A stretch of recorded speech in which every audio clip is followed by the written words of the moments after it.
விஜயநாராயணம் அருகே காரில் கொண்டு வந்த சேலை, தாம்பூலம் உள்ளிட்ட பொருட்களை பறக்கும் படையினர் பறிமுதல் செய்தனர்.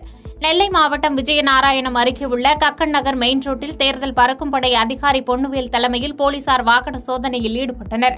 அப்போது திசையன் விலையை நோக்கி வந்த கார் ஒன்றை போலீசார் மறித்து சோதனை செய்தபோது அதில் 145 சேலை மற்றும் தாம்பூல தட்டுகள் இருப்பது கண்டுபிடிக்கப்பட்டது.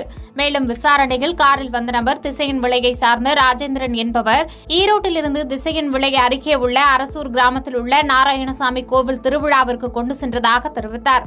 அதனைத் தொடர்ந்து உரிய ஆவணங்களின்றி கொண்டு வந்த 145 சேலைகள் மற்றும் தாம்பூலங்களை தேர்தல் பறக்கும் படை அதிகாரிகள் பறிமுதல் செய்து நாங்குநேரி தாசில்தார் பாஸ்கரன் மற்றும் தலைமையிடத்து துணை தாசில்தார் புவனேஸ்வரி முன்னிலையில் ஒப்படைத்தனர்.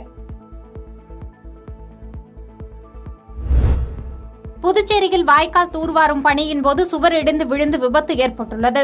வாய்க்காலின் பக்கவாட்டில் உள்ள சுவர் இடிந்து விழுந்ததில் பாக்கியராஜ், பாலமுருகன், அந்தோணி ஆகிய 3 பேர் உயிரிழந்தனர். விபத்து நடந்த இடத்தில் சிக்கிக் கொண்டவர்களை மீட்கும் பணியில் தீயணைப்புத் துறையினர் தீவிரமாக ஈடுபட்டுள்ளனர். சுவர் இடிந்து விழுந்ததில் 10க்கும் மேற்பட்ட தொழிலாளர்கள் படுகாயமடைந்த நிலையில் மருத்துவமனையில் சிகிச்சை பெற்று வருகின்றனர்.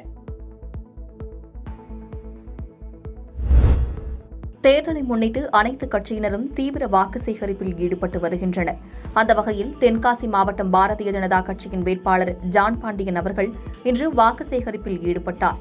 அப்போது தொண்டர்கள் அனைவரும் வரிசையாக நின்று கட்சியின் தொப்பி அணிந்து உற்சாக வரவேற்பு அளித்தனர்.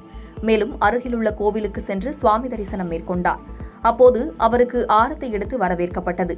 பின்னர் வாக்கு சேகரிப்பின் போது பேசிய அவர், தமிழகத்தில் ஆண்டு கொண்டிருக்கும் திமுகவை ஒழித்து நல்ல ஆட்சியை தர எனக்கு வாக்களியுங்கள் என கேட்டுக் கொண்டார்.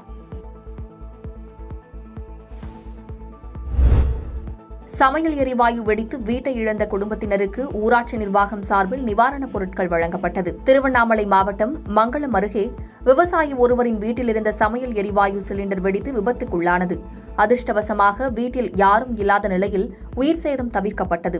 இந்நிலையில் வீடு முழுதும் எரிந்ததில் வீட்டில் உள்ள பொருட்கள் அனைத்தும் நாசமாகின.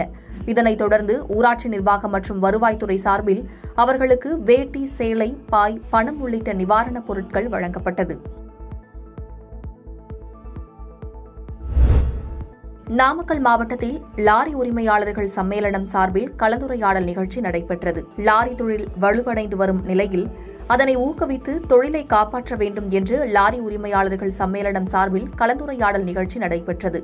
இதில் பேசிய கொங்குநாடு மக்கள் தேசிய கட்சி வேட்பாளர் மாதேஸ்வரன், லாரி ஓட்டும் தொழிலில் உள்ளவர்களுக்கு தான் உரிமையாளர்கள் மற்றும் ஓட்டுநர்கள் படும் கஷ்டங்கள் தெரியும் என்றும், ஏதோ அரசியலுக்காக மேலோட்டமாக பேசுவது நியாயமில்லை என்றும் கூறினார். மயிலாடுதுறை மக்களவைத் தொகுதியில் வேட்புமனுவை யாரும் திரும்பப் பெறாததால் தேர்தலில் மொத்தம் 17 வேட்பாளர்கள் போட்டியிட உள்ளனர். மயிலாடுதுறை மக்களவைத் தொகுதியில் போட்டியிட விருப்பமுள்ள வேட்பாளர்கள் மொத்தம் 30 பேர் வேட்புமனு தாக்கல் செய்தனர். இந்நிலையில் வேட்புமனு பரிசீலனையில் 17 பேர் வேட்புமனுக்கள் ஏற்றுக்கொள்ளப்பட்டன. வேட்புமனுவை திரும்பப் பெற கொடுக்கப்பட்ட கால அவகாசம் வரை யாரும் திரும்பப் பெறாததால் 17 வேட்பாளர்களும் போட்டியிடுவது உறுதியாகியுள்ளது.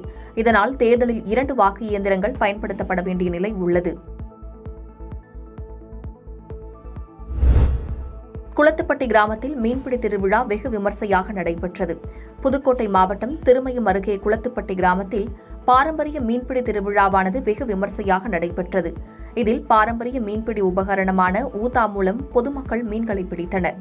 இந்த திருவிழாவில் சுற்றுவட்டார பகுதியில் இருந்த சுமார் ஆயிரக்கணக்கான மக்கள் கலந்து கொண்டனர். இதில் பொதுமக்களுக்கு நாட்டு வகை மீன்களான கட்லா, ரோகு, சீசி, பாப்லெட், கெண்டை, கெளுத்தி உள்ளிட்ட மீன்கள் கிடைத்தன. இந்நிகழ்வை காண ஏராளமான பொதுமக்கள் ஆர்வமுடன் பங்கேற்றனர்.